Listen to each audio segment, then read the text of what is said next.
Hey, everybody. Welcome. Thank you for watching.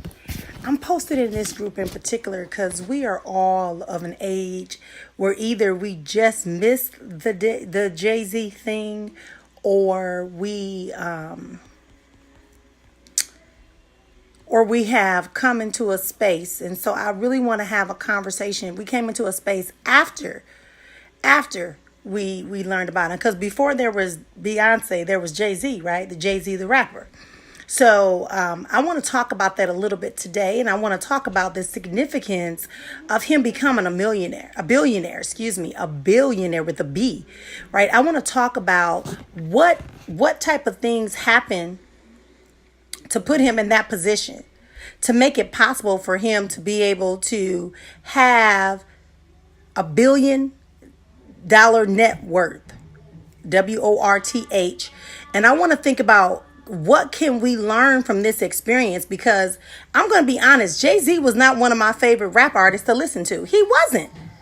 I mean, he had some good stuff. And, I just remember when, this thing when I was in Chicago, they had this thing that he was a biter, not a writer.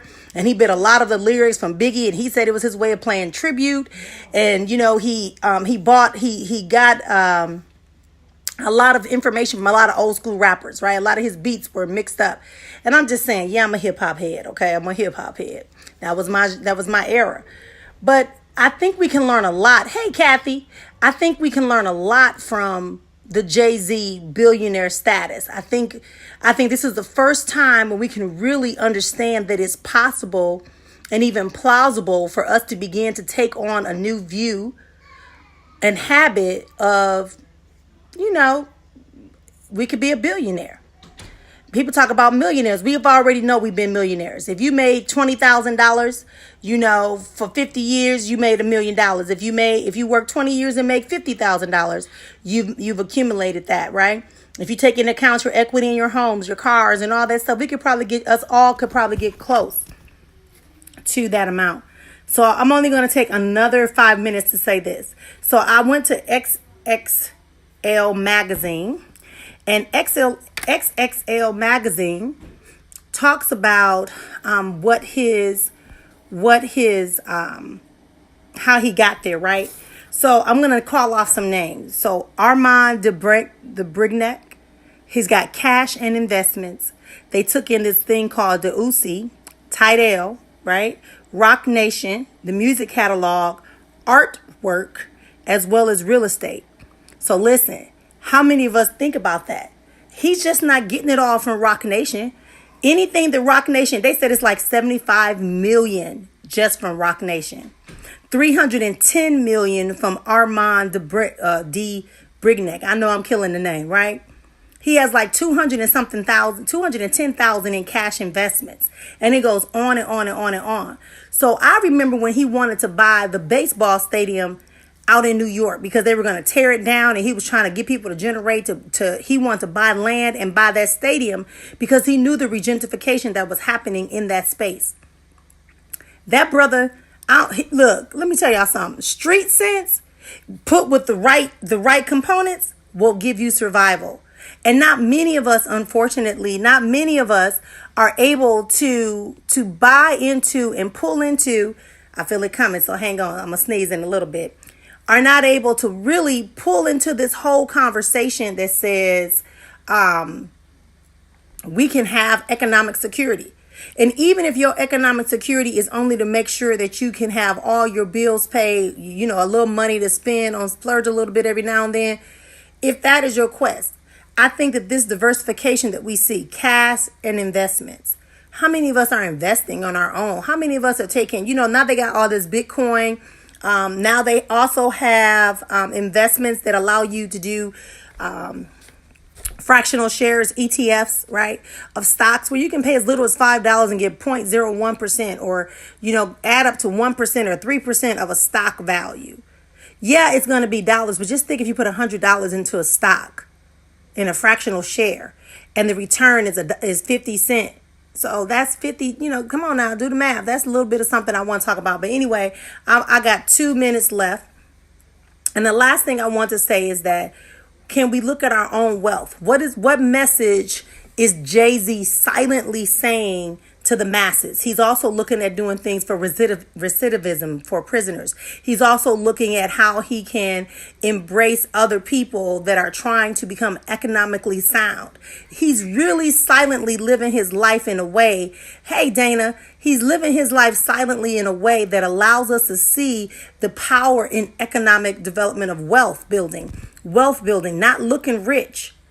Right? Not looking rich. Even when he was making cash, he was still walking around in his tennis shoes, jeans, a baseball cap. He might have had a jacket on. We know he had a nice house. He bought his mama a house, moved him out the hood. We understand that.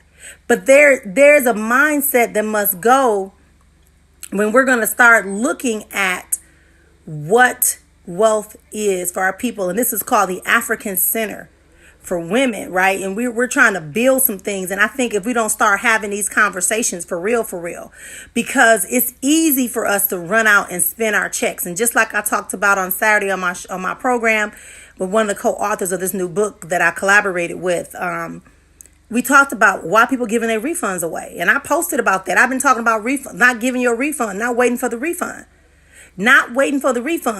Let's take a moment. Let's sit down and do the math.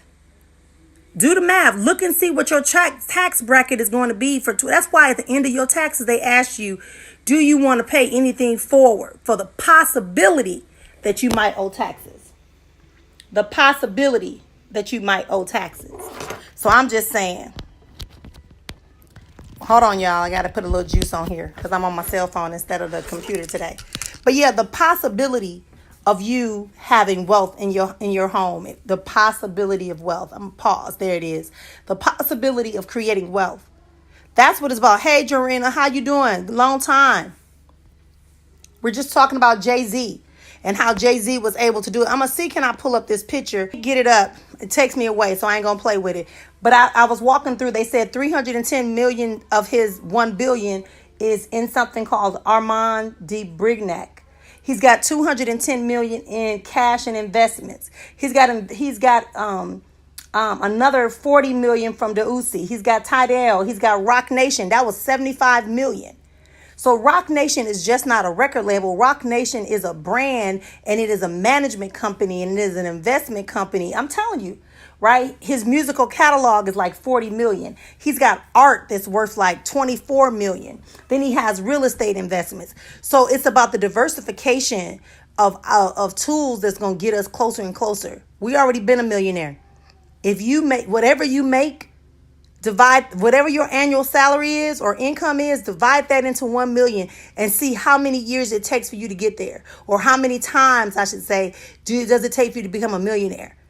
Ask yourself about stocks. Ask yourself about fractional shares. You don't have to start with more than $500. Did you know that? You can invest as little as $500 into the actual stock market through E-Trade or options. I'm just saying. What I'm giving you is just what I've kind of put into practice.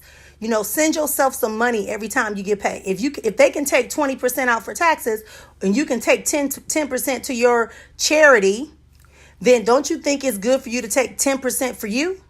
So that all those people can keep getting served, so you can be in good flavor, good sights. I'm just saying, no harm, no foul, no judgment. I'm just thinking and making it plain. Maybe you should give 5% in cash to your charity, and you take 5% and use it for some way for you to invest. Build a legacy, buy some life insurance that you can borrow against. Because, you know, really, when we die, we ain't got a whole lot we got to do, really. I'm just saying, the funeral is nice, but you ain't there. Right. So I'm done. So I'm exactly at my time. So thank you for listening to me today. I just want to talk about what we should learn from Jay-Z. What he has silently showed us is that it's possible. What he has silently showed us is to invest in the unusual, into art, into businesses, create a business. How about that? Do you know this year on taxes that Trump did a blanket exemption of $18,000, I believe it was, for no matter how many people you had in your family? Do you know that for businesses, he gave you an additional $25,000 for every $100,000 that you made? So right away, I'm telling you, if you have a business, you can claim things. But no, everybody, I don't want no business. Your business could be that you talk to people all the time. So anyway, have a good night. Thank y'all for listening. See y'all next time.